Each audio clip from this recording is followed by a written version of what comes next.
Ang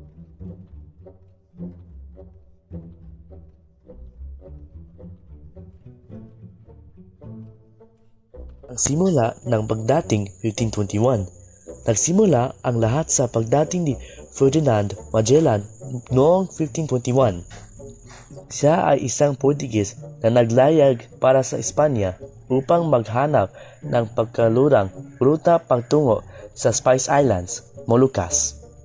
Nakarating siya sa Homonhon at nagtungo sa Cebu kung saan nakipagkaibigan siya kay Raha Humabon. Gayunpaman, napatay si Magellan ni Lapu-Lapu, ang dato ng Mactan, sa labanan sa Mactan. Ang tagumpay na ito ay nagpatunay sa pagkatapangan ng mga katutubo. Ngunit ang Espanya ay hindi tumigil sa pagtatangkang bumalik. Na kolonisasyon 1565. Ang patagumpay at formal na pananakop ay isinagawa ni Miguel Lopez de Legazpi. Itinatag ang unang permanenteng pamayanang Espanyol sa Pilipinas.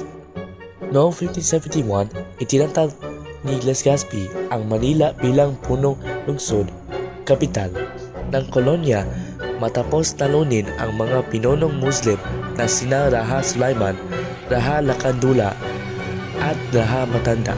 Mga patakaran at sistema ng pamamahala ng Espanya ay umiikot sa sapalitang paglilipat ng tirahan sa ilalim ng reduction ng tributo o buwis sa pilitang paggawa polo in servicio o ng kalakalang galyon sa pangitan ng Manila at Acapulco, at ang sistema ng encomienda na nagbigay karapatan sa mga enkomendero na manggolekta ng buwis at ay nagdulot ng malaking pagbabago at pag-aabuso sa buhay ng mga Pilipino na nasyonalismo dahil sa pag-aabuso ng mga opisyal at prayli. Nagsimulang umusbong ang nasyonalismo noong ika-19 na siglo. Paghihimagsik. Mula noong simula, nagkaroon na ng maraming pag-aasal. Tulad ng kay Tagohoy at Silang, ngunit hindi nagtagumpay dahil hiwa-hiwalay at lokal lamang. Kilusang propaganda. Isinulong ng mga ilustrado na kapag-aral na Pilipino tulad ni na Jose Rizal, Marcelo H. del Pilar, Lopez, Haina ang mga reforma pagbabago sa pamamagitan ng mapayapag pamamaraan, pagsusulat at la solidaridad. Katipunan.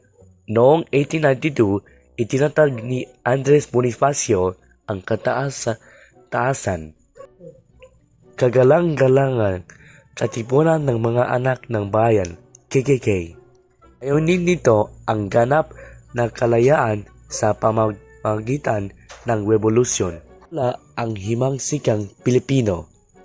Noong 1896, matapos matuklasan ang katipunan. Ang pananakop ng Espanya ay nagtapos noong 1898. Nang magdeklara ng kalayaan si Emilio Aguinaldo matapos ang himagsikan.